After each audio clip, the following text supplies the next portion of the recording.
আসসালামু আলাইকুম, শুভ সকাল। কেমন আছেন সবাই? আজকে যে ব্লগটি দেখাবো সেই ব্লগটি হচ্ছে আসলে আহ,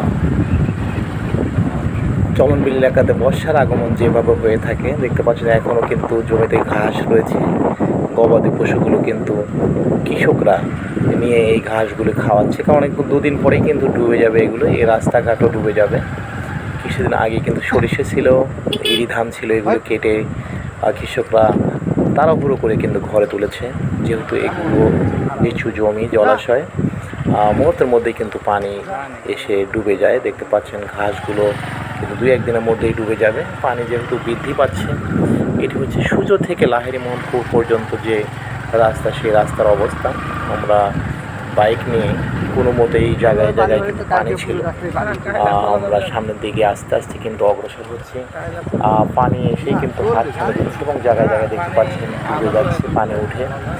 এবং এভাবেই দু একদিনের মধ্যেই কিন্তু ডুবে যাবে এই আমাদের চলনবিলের এই রাস্তাঘাটগুলো, এবং নৌকোই হবে প্রধান বাহন।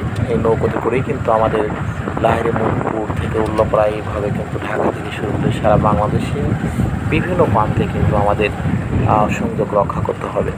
অনেক দুর্বিষহ আসলে জীবন সামনে আসছে, আনন্দও রয়েছে, কারণ নৌকো ভ্রমণ অনেক সময় সুন্দর।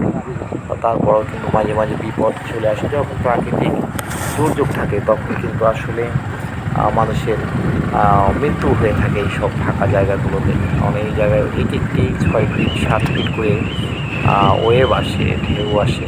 ঢেউ আসার কারণে কিন্তু অনেক নৌকো এখানে তলিয়ে যায়, এবং এমনও রেকর্ড হয়েছে একই পরিবারে 5 জন 7 জনকেও কিন্তু এই চলনবিলের এই বিশাল ফাঁকা জায়গার মধ্যে কিন্তু ডুবে মারাও গিয়েছে। তো যেমন দুর্ভোগ নিয়ে আসে, সেই রকম কিন্তু বর্ষাকাল আমাদের জন্য টাটকা মাছেরও আসলে সরবরাহ বাড়িয়ে দেয়। কারণ দেখেন কিছু কিছু নৌকো কিন্তু অলরেডি যারা জেলে রয়েছে তারা কিন্তু পানিতে ভাসিয়েছে মাছ ধরার জন্য, এবং পানির সামনে সামনে কিন্তু শোল, বোয়াল, ট্যাংরা আর টাকি মাছ, বিভিন্ন মাছ কিন্তু এসে তারা পোনা ছাড়ে, এবং কৃষকরা ধরে থাকে। এই দেখেন খেরের পালাগুলো, খড়ের পালাগুলো কিন্তু রাস্তায় ট্যাগ করে রাখা হয়েছে। অল্প দিনের মধ্যেই এগুলো কিন্তু কৃষকরা নৌকোতে করে নিয়ে যাবে। পানি বৃদ্ধি পাচ্ছে একদিকে, একদিকে কিন্তু তারা অপেক্ষা রয়েছে আর একটু পানি বৃদ্ধি পেলে এর খেরের খড়গুলো কিন্তু তারা বাড়িতে নিয়ে যাবে।